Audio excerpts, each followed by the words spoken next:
What's going on, people? I hope everybody is cool. And so today I want to dive into the harsh reality that many of us are starting to wake up to. Okay.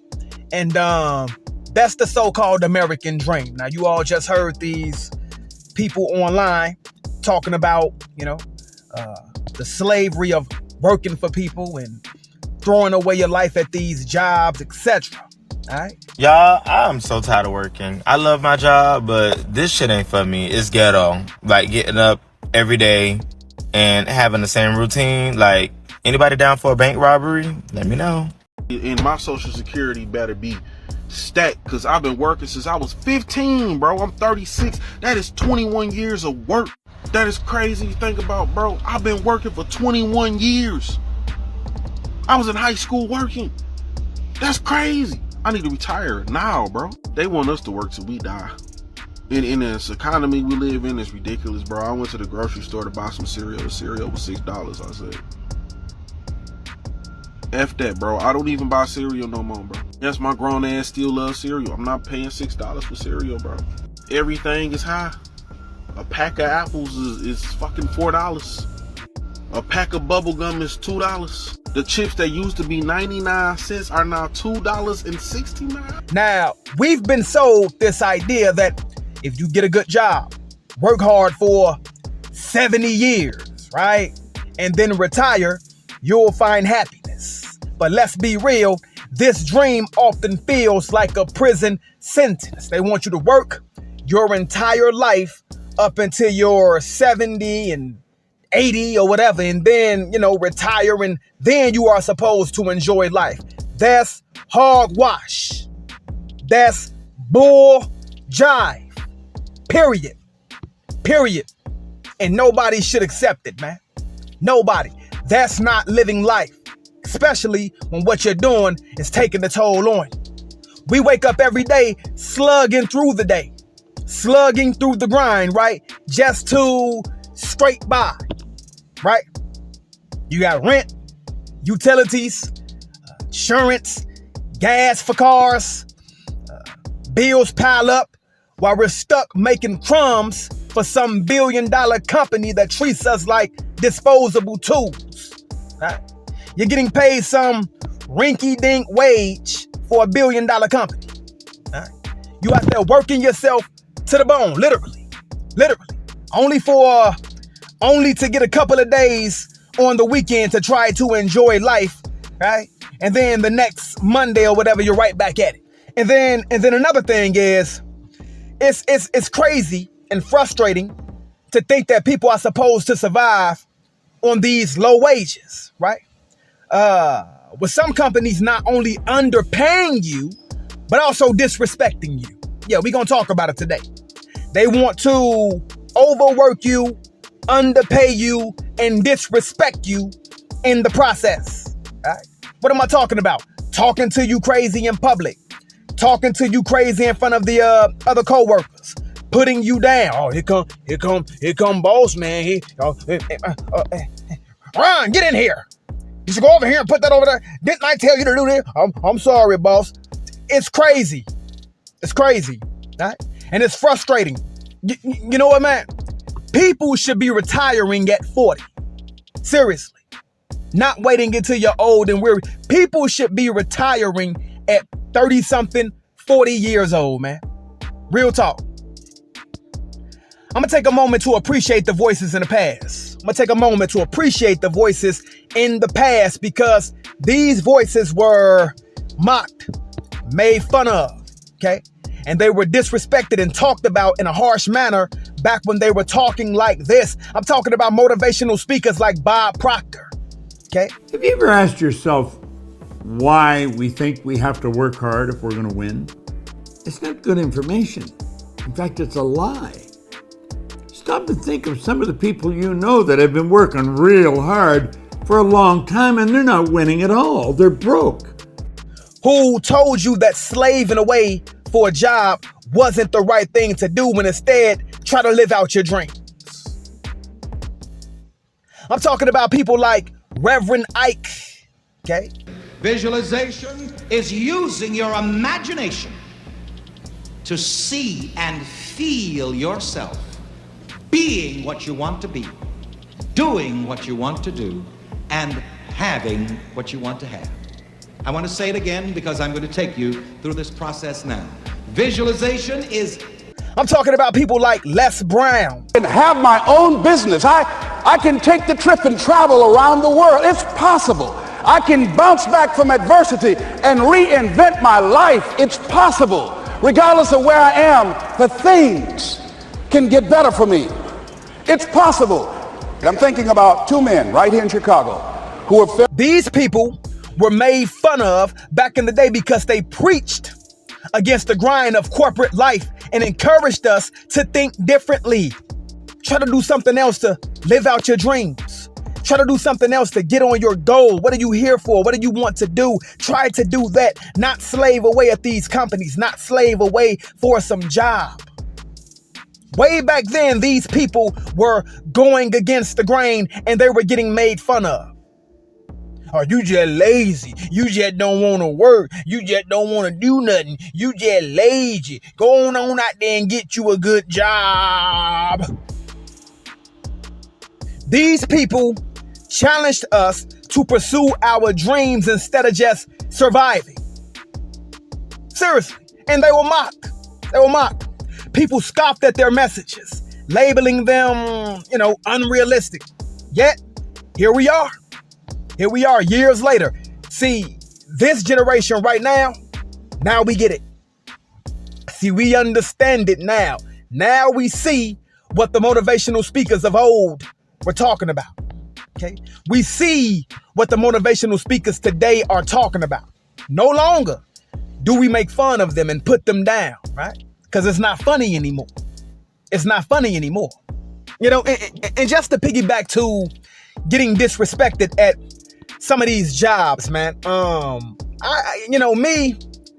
was never one to allow disrespect from a higher up or superior at a job. I was never one to do it. Okay, now listen. This message that I'm making right now is not to put down anybody who works a job. I don't want you to think that's what I'm doing. That's not what I'm doing. Okay? You have to work a job. You got to get money. You have to take care of yourself. You got to take care of your family, etc. I get it. Shout out to you. The world cannot move without you. Shout out to you. Okay? You go to work every day. You grind your fingers to the bone to go to a job and deal with a toxic work environment, bosses who talk crazy to you, people who put you down, etc. Right? And sometimes those environments turn you into a monster. They turn you into something that you don't want to be. They kill your joy and kill your happiness. You start to treat people bad. You start to mistreat people. You start to act like they act. You start to put people down. You start to become toxic because you are surrounded by a bunch of blood-sucking toxicity, a bunch of blood-sucking people who are full of toxicity, and you become that. You all have to fight against that. Don't let your job make you become something ungodly. All right? Don't do it. I'm going to share a couple of stories with you all, man, in regards to me. I remember when I'm not the dude to allow disrespect, like I said earlier. I'm not that dude. I remember when I was working for a company. It was a nursing home, and I was on security. Now, I've had security credentials for a while. I can do security, I carry a gun, etc. I can do all of that, okay? So, long story short, I was working for security. I was working as security at a nursing home. And my superior came to me and told me that I had to sit on the smoke patio with people smoking cigarettes and watch them smoke, okay? I informed her, hey, I do not smoke. And that's secondhand smoke. I do not want to be around secondhand smoke. Right? She told me I had to do it anyway. Seriously. Well, you gotta do it anyway. You're paying me crumbs on the hour, and you expect me to sit on a smoke patio with people actively smoking. You got 40 people, 50 people out there smoking at a time, and you expect me to sit out there with them and inhale this secondhand smoke, and I just told you that I do not smoke cigarettes. Yeah? Well, you gotta do it. I told her, you do it. Real talk. And I told her I refused to do it. I walked away and went back to my post. And 5 minutes later, another supervisor came over there and said, hey, man, you got to go home. I left. Took him to court, sued him. The rest is history. You know, I told her I wasn't doing nothing. How dare you try to make me go on a smoke patio and inhale secondhand smoke when I just told you I do not smoke. That right there shows you that they do not care about the worker. They do not care about your health. They do not care about your mindset, how you feel. They only care about getting something done that they want to get done. They don't care about you. So I let her know, hey, not doing nothing. You do it. All right? Another time, I was working security at a shopping mall in Chicago. Now, I was posted by, this was years ago, all right? I was posted by the Northwest Doors or something like that. You know, one of the doors, because it was closing time and people were leaving the shopping mall. So I was to post by that door, okay? And to make sure everybody got out the mall, etc. And my supervisor came over there and he said, hey, man, you're supposed to be at South Doors or something like that. Then he rolled his eyes and said something under his breath. I don't know what he said. I can't remember what he said, but it was something disrespectful. He rolled his eyes and walked away and told me, said something under his breath. I walked up to him. I caught up to him and I asked him, this was when I was cursing back then. I don't curse now, but I was cursing back then. I said, who the you think you talking to? And he stopped. He turned around, looked at me. He said, what? I said, who the do you think you talking to? Don't ever in your life talk to me like that again. I ain't none of your child, punk. And he looked at me for a minute and he walked away and he never said anything else about it. Never said anything else about it. He paged me on the radio probably about an hour later, asking me a question about the gas in one of the units or something, but he did not bring that up. He did not bring that up whatsoever, you know? That's because he knew he was wrong. He knew he was wrong about it, you know? I remember when I was working security at another job, this was a grocery store in Chicago, and this grocery store had 2 levels. Now, the first level was the shopping area, okay? This is where people came in to shop. The second level was where the bosses were, the higher ups, etc. Okay, so this grocery store was also in the hood, so people would come in, sometimes stand around, talk, chit chat, etc. Not shop. Some people would also loiter in front of the store, just standing around, talking. You know how people like to hang out at stores and talk and do stuff like that. So, and it was my job to tell people, hey man, you got to get from up here, etc. And they would. Sometimes you would get people who would get mouthy with you, but most of the time people would listen to what you tell them and they'll get gone, right? Well, one guy came into the store. And he was just kind of like walking around, talking to people he knew, etc. Like I say, people come up there, hang out, etc. So one of the bosses from the upper level, he calls me on the phone because there was a phone right by my post for people to call me, right? For anybody to call me and tell me, hey, you got a thief in the store, etc. So he calls me and he says, hey, man, you need to get that guy out of the store, man. I'm sick of this guy running around, and you need to do this and do that and listen to what I'm telling you, man. Aren't you getting what I'm saying to you, man? And do that. I mean, just very disrespectful. Very disrespectful. Me personally, I can never call anyone and talk to them like that. Okay? Even if I want to check them and do something, I got to do something, I'm going to talk to them like they're a human being. Even if I got to get on their case, I'm still going to talk to them, with some respect. All right? Even if I got to check them respectfully, I'll do that. But this boss was very, very disrespectful. Very. And everybody in the store knew it. All of the other workers knew he was a disrespectful dude because everybody talked about him. Okay? And he said that to me on the phone. And when he got done, I said, who you talking to, me? He said, what? I said, who you talking to, me? He said, yeah. I said, man, you better watch your mother mouth talking to me like that. Do I look like your child? Do I look like somebody you can disrespect? And about 10 minutes later, he came down the stairs, pulled me to the side, and guess what he said? Hey man, I apologize. Because he knew he was wrong. He knew he was wrong. Okay? Because for me to get out of my body like that, you have to do something to me, because I don't just react like that. I don't talk like that. I don't disrespect people, mistreat people, etc. So for you to get me out of my body and for me to come at you like that, you have done something to me. Period. I stand on that. Okay? And I'm just not one to allow that type of disrespect. I would rather drive for a delivery service, do something else on my time, my schedule, start my own thing, instead of being subject to disrespect at work. And again, this is not to put down anybody who has to, deal with that at work, because I understand you have to do what you have to do, right? You got to do what you got to do. You got to get money. You got to pay your bills. You got to do this. You got to do that. And I get it. I get it. You have people who go to work every day who have to put up with disrespect from the higher ups, put up with disrespect from the supervisor talking to you crazy, boss talking to you crazy, toxicity at the job, people mistreating you, etc., causing you to be a hateful and mean person, etc. You have to put up with this at your job. Man, this is not right. This is not right. No boss, no supervisor should be talking to you disrespectfully. No boss, no supervisor should be embarrassing you in front of the other employees. That should not be happening. That is a problem. That is a problem. No boss should be dehumanizing you. You should not have to put up with that. And I'm not going to put up with it. I'm not going to put up with it. Okay? I was talking to a friend about this, about working and all of that and slaving away and all of that. Hey, man, we got to do what we got to do. I'm going to do what I got to do. I'm like, dude, I understand you're going to do what you got to do. You've been doing what you got to do for a very long time now.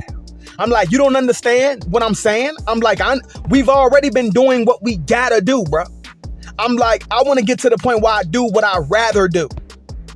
You don't want to do what you rather do. You always want to do what you got to do.